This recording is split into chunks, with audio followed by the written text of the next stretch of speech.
मैं अंशु जी एक दो चीजें आप ये जो जैसा प्रबल जी कह रहे हैं, ये सबको इस तरह की चिंता है, ये बहुत खुलेआम था। कल तमाम वीडियो इसके घूम रहे हैं, मैं उस वीडियो को नहीं फिर से लगा रहा हूं, जहां पे जो चुनाव के काम में लगे हुए लोग थे वही अंदर बैठ के बीजेपी की पर्चा, बीजेपी का वो सब बांट रहे थे। ये वीडियो बहुत वो हुए। वो जिस ऐप से काम कर रहे थे वो बीजेपी का ऐप था, ये सारे कुछ उसमें था। लेकिन एक जो मेरे दर्शक हैं वो बहुत बेसिक बात उठा रहे हैं, वो कह रहे हैं कि विपक्ष को सब पता है कि क्या हो रहा है, पर रोके कैसे ये नहीं पता। और बाद में शायद वो अब वो गुस्से में है कि किसमें उन्होंने कहा बस चुनाव के बाद रोना शुरू कर देते हैं। मेरे ख्याल में रो तो कोई नहीं रहा है, जो हुआ है वो सबके सामने है। मैं इस बात को इसलिए बार बार उठा रहा हूं कि ये जरूरी है कि एक तरफ महाराष्ट्र में हम सब लोगों को मालूम है कौन किसके साथ था, शिवसेना शिंदे कांग्रेस के साथ कहीं थी, तो एनसीपी जो एक दूसरे वो आपस में साथ थे, कौन किसके साथ था ये नहीं पता है। और इस तरह के बिखराव में जो सबसे बड़ा फायदा होता है वो बीजेपी का होता है। मैं इसी बात पे आपसे एक वो ले लूं कि बीजेपी के लिए सूट करता है कि जितनी ज्यादा पार्टीज, जितने ज्यादा लोग एक दूसरे लड़े, उतना बीजेपी को सूट कर रहा है। और लोकल इलेक्शंस वैसे भी आज तक मैंने कहीं नहीं देखा कि लोकल इलेक्शंस में जो पार्टी सत्ता में हो विधानसभा में, वही मतलब उस प्रदेश में वही जीतती है। ये अभी तक का ट्रेंड है, कहीं पे इस ट्रेंड को तोड़ा गया है ऐसा मुझे जल्दी दिखाई नहीं दिया, मेरी याद में नहीं है। मैं इसी पे अंशु जी पहली आपकी टिप्पणी, जो जो कुछ भी यहाँ हो रहा है। आनंद जी, मैं तो ये कहना चाहूंगी कि अभी जिस तरीके से चुनाव हो रहे हैं, तो सही मायनों में अब तो चुनाव हो ही नहीं रहा है। चुनाव के नाम पर सिर्फ चुनाव होने की मुहर लगाई जा रही है और उसे अपने हक में कर लिया जा रहा है। इसे आप देखिए, ये कहाँ से शुरू होता है? ये पहले के महाराष्ट्र विधानसभा चुनावों से शुरू होता है, फिर हरियाणा में होता है, फिर ये आपका बिहार में होता है, और अब ये पहुंचते हुए जो ये बीएमसी और ये निकाय चुनाव है महाराष्ट्र के, ये वहां तक पहुंच गया है। और ये किस तरह होता है? इसकी स्क्रिप्ट एक निश्चित है और उस तरीके से हो रही है और पूरा ज्ञानादेश है। और अब चुनाव की पूरी व्यवस्था पर से भरोसा उठ गया है। हमने देखा कि ये बीएमसी के चुनाव, ये निकाय चुनाव, पहली बात तो ये है कि 8 साल बाद, 9 साल बाद ये चुनाव क्यों कराए गए? इसके पीछे भी एक स्क्रिप्ट को पढ़ना जरूरी है कि जब सारी स्थितियां अनुकूल हो जाएं, जब महाराष्ट्र के निकाय चुनावों को, उसकी हर जमीन को अपने हाथ में लेने का पूरा प्रबंध हो जाए, तब यहाँ पर चुनाव कराया जाए।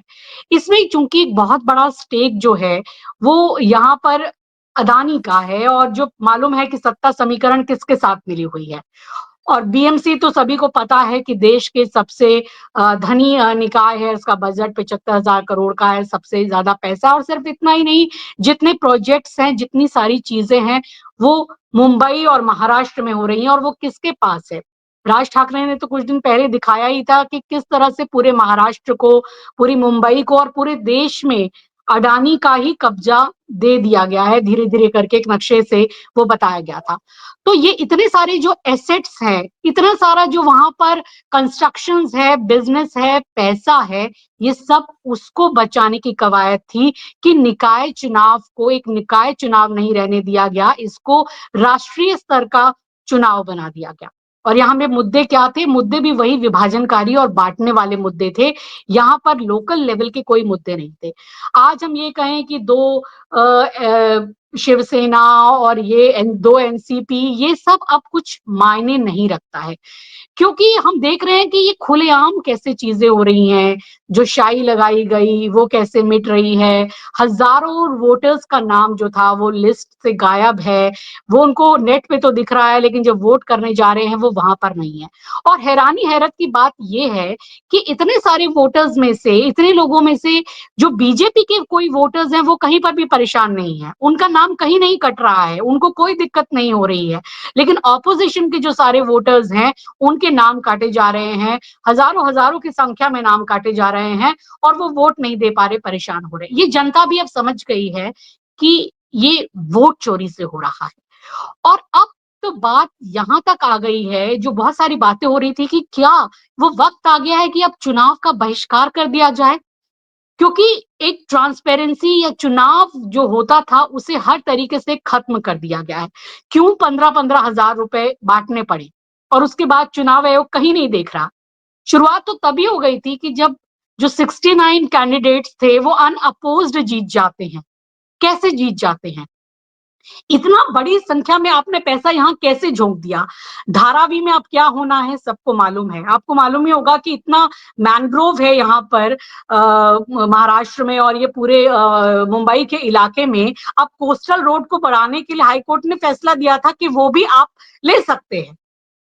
बहुत सी ऐसी चीजें हो रही हैं, बहुत सा स्टेक पर लगा हुआ है, क्योंकि यहाँ पर एक अडानी का साम्राज्य जो है वो मिलकर बनना है यहाँ पर। और उसी के लिए ये चुनाव जीतना बीजेपी के लिए, जिसे कहा जाए, बिल्कुल बेहद जरूरी था इन सभी चीजों के लिए। और इसीलिए इसमें 9 वर्ष लगाए गए कि जब सब चीजें परिस्थितियां उनके अनुकूल हो जाए, चुनाव आयोग भी उनके लिए काम करे, लोग कोई कुछ कह नहीं पाए। आज स्थिति ये बना दी गई है कि वोटर्स को नहीं पता चल रहा कि उनका वोट कहाँ जा रहा है। वोटर बिल्कुल हताश हैं, निराश हैं, वो कह रहे हैं हम इनको वोट नहीं कर ले, लेकिन वोट यहाँ चला जा रहा है। बिहार में कहीं कोई हवा नहीं थी, कोई लहर नहीं थी बीजेपी की, वहां बीजेपी की सुनामी आ गई। ये महाराष्ट्र में भी निकाय चुनावों में आज तक ऐसा नहीं हुआ था कि शिवसेना का या क्षेत्रीय दलों का ये हाल हो जाए। ये क्षेत्रीय दलों का ही चुनाव हुआ करता था, लेकिन आज बीजेपी ने सारे क्षेत्रीय दलों को सपा चट कर दिया है। यही उन्होंने बिहार में किया, इसी तरह से हरियाणा में हुआ। और उससे पहले क्या होता है आप देखिए ना, जो गोदी मीडिया है बिल्कुल एक स्क्रिप्टेड तौर पर एक दिन पहले जो एग्जिट पोल आते हैं वो परिणाम सारे के सारे इन्हीं के पक्ष में आते हैं। वो सारा एक के बाद एक आपको सेट करने के लिए चीजें बता दी जाती हैं कि एग्जिट पोल में भी यही हुआ, जनता भी यही कह रही थी। और उसमें बातें बनाई जाती हैं कि हमने विकास का ये काम कर दिया, ये अटल सेतु बन गया, तो ये कोस्टल रोड बन गई, ये चीजें हो गई। पर उसके नाम पे सारा बिजनेस किसको दिया जा रहा है और पूरे देश में क्या हो रहा है? और एक बहुत बड़ी बात चीज मैं यहाँ सुन रही थी, कई पत्रकारों से बात हो रही थी महाराष्ट्र के लिए, तो महाराष्ट्र में एक बहुत बड़ा डिवाइड क्रिएट हो रहा है गुजराती जैनीस और एक मराठा स्वाभिमान के बीच। ये कोशिश नजर आ रही है कि पूरी तरह से गुजरातियों को यहाँ पर टेक ओवर करने दिया जा रहा है। और इसको लेकर एक मराठी स्वाभिमान के अंदर या मराठा जो वहां पर जो हैं वहां के लोग, उनको भी ये लेकर परेशानी थी। ऐसा नहीं है मुंबई है कहे या महाराष्ट्र है, वो तो है एसिमिलेशन का स्टेट, वहां से देश के कोने कोने से लोग आए। लेकिन वहां आप किसी को अपना एक छत्र राज जमाने दे रहे हैं पूरे बिजनेस पे, कि वो हर जगह उन्हीं का कब्जा होगा। कई लोग बता रहे थे, एक बड़े पत्रकार बता रहे थे कि उनकी बिल्डिंग में अब ऐसा हो गया है कि खान पान को लेकर कि नॉनवेज नहीं खाया जाएगा, वेज को लेकर ये हो रहा है। और बहुत सारी जगह रेस्टोरेंट में लेकर कई चीजों को लेकर इस तरह का डिवाइड हो रहा है। और एक गुजरात लॉबी या गुजरात के जो ट्रेडर्स, जो हम नाम तो बता ही रहे हैं कि अडानी, वही चीज अब जो है सामाजिक ढांचे में भी पूरी तरह से घुस गई है। अब आप ये देखिए कि साफ तौर पर नजर आता है कि जब गुजरात में कम लगभग 8 लाख करोड़ के इन्वेस्टमेंट की बात है अडानी के द्वारा यहाँ पर, तो वो गुजरात में क्यों हो रहा है?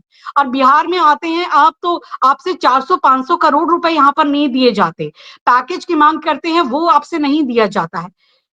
तो ये साफ नजर आ रहा है कि ये क्रोनी कैपिटलिज्म और ये पूरी तरीके से अभी जो सत्ता का गठजोड़ है, जिसमें चुनाव आयोग, सारी एजेंसी साथ मिलकर काम कर रही हैं, चुनाव अब चुनाव नहीं रह गए हैं। जनता भी ये समझ रही है कि हमारा वोट हम डाल कहीं रहे हैं और जा कहीं रहा है। सर जो ये बात कर रहे थे कि ईवीएम और वोटिंग, ईवीएम और मशीनों को भी अब करने का इतना ज्यादा कुछ चीज नहीं है, वो सारी चीजें सेट हैं पहले से ही। सुनने में तो ये भी आ रहा था, एनसीपी के नेता रोहित पवार ने आरोप लगाया है कि जो मशीनें भी हैं उनका टाइम जो था वो 15 मिनट आगे का सेट किया गया था। अब ऐसा है कि आपके हाथ में सब कुछ है, सैया भाई कोतवाल, तो फिर डर काहे का? अब कोई डर नहीं है। अब इन्हें पता है कि हम ही चुनाव कर रहे हैं, करवा रहे हैं, और अब वन पार्टी की तरह हम इस पूरे देश को चलाएंगे। और यही वजह होती है कि जब आपको जनता की कोई कद्र नहीं रह जाती, तो आप ऐसे ऐसे फैसले लेने लग जाते हैं जो आप बिल्कुल आताताई और एक फैसिस्ट फैसले होते हैं। मुझे आज कहना जरूर होगा, ये एक इतर बात है, लेकिन बनारस में जो मणिकर्णिका घाट के साथ इन लोगों ने किया है, उसे जिस तरह से ध्वस्त किया गया है, वो एक अंतिम परिणति है जब आप अपने आप को भगवान से भी ऊपर समझने लगते हैं और आप जन भावनाओं का और जनता का पूरी तरीके से अपमान करते हैं। ये जो मणिकर्णिका घाट है, इसका संबंध भी महाराष्ट्र से जाकर जुड़ता है, क्योंकि जो महारानी देवी अहिल्याबाई थी, उन्होंने यहाँ जीर्णोद्वार करवाया था और बहुत सारे काम कराए थे और इस तरह से रौंदा गया कि वो रानी अहिल्या देवी की मूर्ति को वहां पर शत विक्षत कर दिया और पूरे मणिकर्णिका घाट को तोड़ दिया गया। बनारस की वो एक जीवंत संस्कृति है मणिकर्णिका घाट, वो केवल एक घाट नहीं है, आप जानते ही होंगे कि वहां पर दिन रात लाशें जलती हैं और वो जो शमशान है उसकी अग्नि कभी शांत नहीं होती। लेकिन अपने सिर्फ कहा जाए बिजनेस को करने के लिए, और वो भी किसको? एक अपने मित्र को दे रहे हैं। बनारस में जितने अभी जो जहाज चलते हैं, जितने भी वहां पानी में बोट चल रहे हैं, वो सारे स्थानीय लोगों से छीन कर गुजरात के लोगों को दे दिया गया है। क्यों दे दिया गया है? और ये जो मैं बात कर रही हूँ अहिल्या भाई होलकर की, उनके महाराष्ट्र का जो ट्रस्ट है, उन्होंने कहा था आप ये मूर्तियां हमको दे दीजिए, हम इनको संरक्षित कर लेंगे। पर ये बेखौफ होकर काम कर रहे हैं। क्यों काम कर रहे हैं? आज सारी चीजें ईडी, सीबीआई, सारी चीजें चुनाव आयोग इनकी कठपुतली हैं और उसी हिसाब से काम हो रहा है जो इनका स्क्रिप्टेड है। तो अब इनको जनता की कोई चिंता नहीं रही, इसलिए नहीं रही क्योंकि अब इनको जनता से वोट लेना ही नहीं है।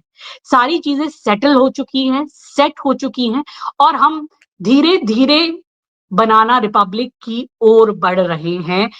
हमारा लोकतंत्र खत्म होने की शुरुआत यहाँ हो चुकी है और ये यही दिखाता है कि जब आपको जनता की किन्हीं भी बातों से कुछ फर्क नहीं पड़ जाता है, क्योंकि अब इनको ये है कि हमें तो अब इनका वोट नहीं चाहिए, हमारे पास तो वोट को भी लेने की पूरी सारी चीजें हैं।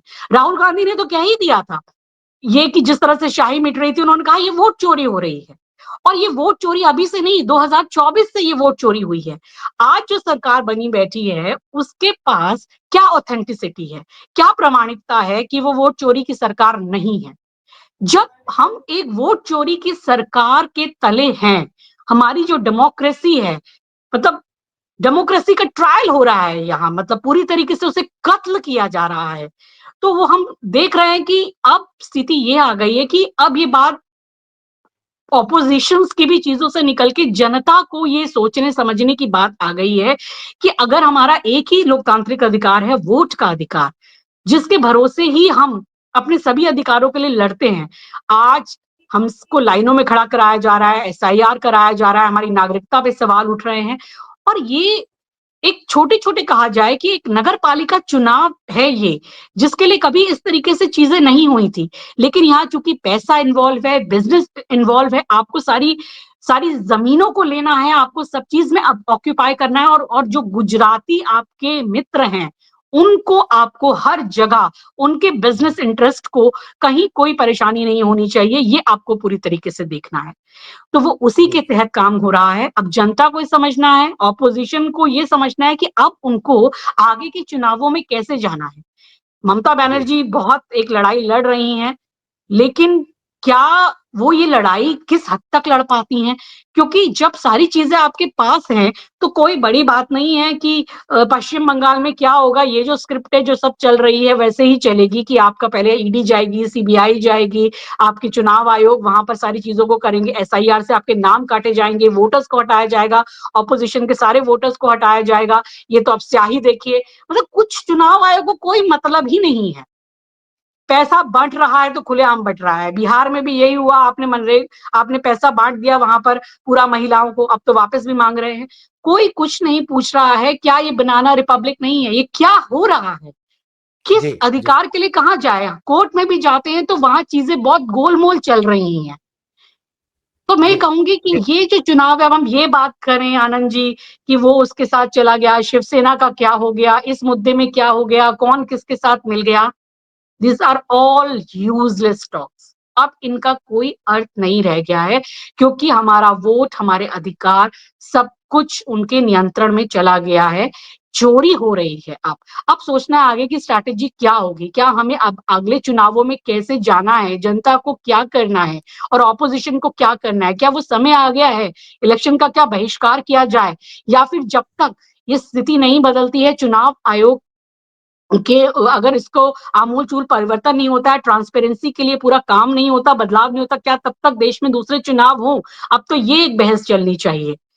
बाकी हम जी कितनी भी बात कर लें कि ये चुनाव और लोकल निकाय चुनाव में ये हो रहा है, वो हो रहा है, वो बातें अब मेरी नजर में तो मुझे बहुत ज्यादा बेमानी लग रही है। बाकी आप चर्चा कीजिए।